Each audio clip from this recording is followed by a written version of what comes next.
Hi friends, welcome to Sikdar's academy. Sikdar's একাডেমিতে সবাইকে স্বাগত। এই ভিডিওতে আমরা একটি গুরুত্বপূর্ণ বিষয় নিয়ে আলোচনা করব। আপনারা জানেন যে গত 1 সেপ্টেম্বর 2025 সুপ্রিম কোর্টের একটি রায় সারা দেশকে এই মুহূর্তে চিন্তার মধ্যে ফেলেছে। তো সেটা কি না, শিক্ষকদের ইন সার্ভিস টিচার যারা প্রাইমারি আপার প্রাইমারি তাদেরকে টেট দিতে হবে, টেট পাস তাদের বাধ্যতামূলক। তো সেটা নিয়ে ইতিমধ্যে সারা দেশ জুড়ে চর্চা শুরু হয়েছে এবং বিভিন্ন স্টেট তারা রিভিউ পিটিশন করেছে এই রায়ের বিরুদ্ধে। তো এখন আমাদের পশ্চিমবঙ্গে একটি সমস্যা দেখা দিয়েছে। সেটা কি না, শিক্ষকদের যে প্রোফাইল, সেই প্রোফাইলে মারাত্মক ভুল দেখা যাচ্ছে। এই যে আপনারা দেখতেই পাচ্ছেন উৎসশ্রী, এই উৎসশ্রী যে শিক্ষকদের যে প্রোফাইল, এখানে যে প্রোফাইল করা আছে প্রত্যেক শিক্ষকের, তো সেই প্রোফাইলে লগ ইন করার পরে দেখা যাচ্ছে যে মারাত্মক ভুল রয়েছে। মানে সেই শিক্ষকের যে একাডেমিক সেকশান সেখানে কিন্তু ভুল দেখানো হচ্ছে, যেটা কিন্তু তীব্র আতঙ্কের একটি বিষয়। কারণ হচ্ছে এখানে দেখা যাচ্ছে যে নর্মাল সেকশান, প্রাইমারি এবং আপার প্রাইমারি এবং হচ্ছে যে সেকেন্ডারি সেকশান, বিশেষ করে এটা হচ্ছে আপনার আপার প্রাইমারি এবং সেকেন্ডারি সেকশানের বিষয়। তো এই আপার প্রাইমারি এবং সেকেন্ডারি সেকশন এখানটাই গণ্ডগোল। যারা প্রাইমারিতে শিক্ষকতা করেন তারা তো প্রাইমারি, সেটা তো আলাদা কথা, কিন্তু যারা হাই স্কুলে শিক্ষকতা করেন, এখন এখানে প্রবলেমটা কোথায়, যে আগে কিভাবে শিক্ষক নিয়োগ হতো আর এখন তো হয় না, কিছুদিন আগে যেটা হলো সেগুলো কেমন হলো, তো সেটা কিন্তু আপনারা জানেন যে এখন আপার প্রাইমারি একটি সেকশন আছে যেটা 6 to 8, আর এখানে নর্মাল যে প্রাইমারি হয়েছে এখন 1 to 5, আর 6 to 8 হচ্ছে আপার প্রাইমারি, আর 8 to 10 হচ্ছে আপনার সেকেন্ডারি সেকশন, তারপরে হায়ার সেকেন্ডারি সেকশন। তো এখন যারা তখন নর্মাল সেকশানে চাকরি পেয়েছিলেন তখন তো আর আপার প্রাইমারি এরকম ভাগ ছিল না। তো এখন তাদেরকে কাউকে সেকেন্ডারিতে দেখানো হচ্ছে, কাউকে আপার প্রাইমারিতে দেখানো হচ্ছে। এখন আপনারাই বিচার করবেন যে কাকে কাকে দেখানো হচ্ছে। আপনারা নিজেরা যখন প্রোফাইলে যাবেন তখন দেখতে পাবেন যে কার কোথায় ভুল রয়েছে।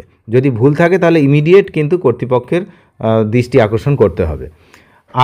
আর একটা বিষয়, এখানে একাংশের মতে এমনটাই হচ্ছে, যেটা আমি আপনাদের সঙ্গে শেয়ার করছি, সেটা হচ্ছে এই যে শিক্ষকগণ যারা রয়েছেন আমাদের, তাদের মধ্যে বেশিরভাগ শিক্ষকগণ কিন্তু ওই আমল মানে আপনারা বুঝতেই পাচ্ছেন এর আগের আমলের।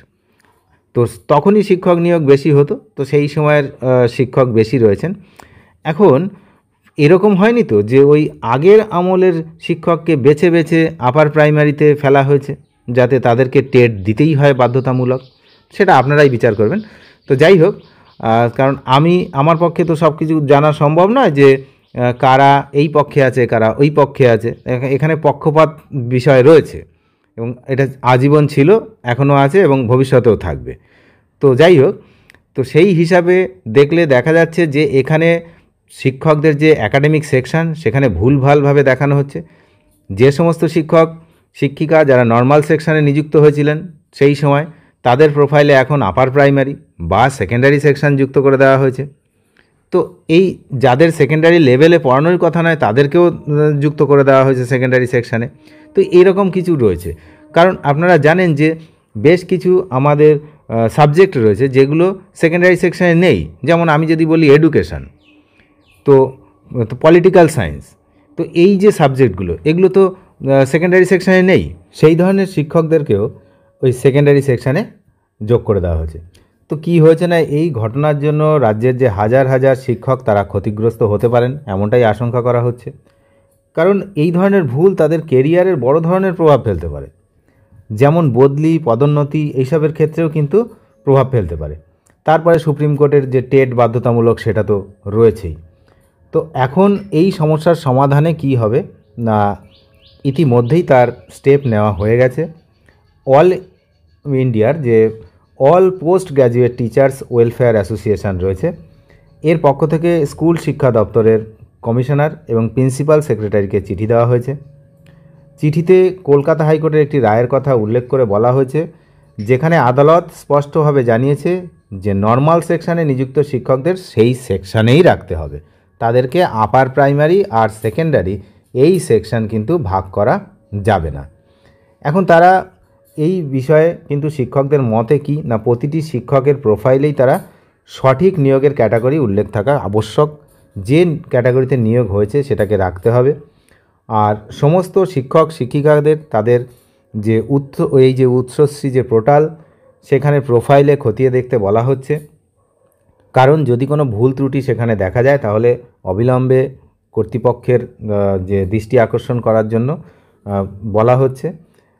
শিক্ষকদের একতা এবং সম্মিলিত প্রচেষ্টা ছাড়া কিন্তু এই সমস্যার সমাধান সম্ভব নয় বলেই মনে করছে বিশেষজ্ঞরা। তার কারণ এটা এক প্রকার চাপিয়ে দেওয়া হয়েছে। এটা কোনো ভুল নয়। আপনারা যারা ভাবছেন যে এটা ভুল করে হয়েছে, না, এটা ভুল করে হয়নি, এটা অনেক মাথা খাটিয়েই করা হয়েছে। তো যাই হোক, এখন এই নিয়ে কি হয় সেদিকে তো আমরা নজর রাখছি, আপনারাও নজর রাখুন। তবে প্যানিক হওয়ার কিছু নেই, তার কারণ এই যে সমস্যার সৃষ্টি হয়েছে তার সমাধান নিশ্চয়ই কোনো না কোনোভাবে হবে। নিয়মিত আপডেটের জন্য সঙ্গে থাকবেন। চ্যানেলে যারা নতুন তারা অবশ্যই চ্যানেলটিকে সাবস্ক্রাইব করে সঙ্গে থাকবেন। ধন্যবাদ।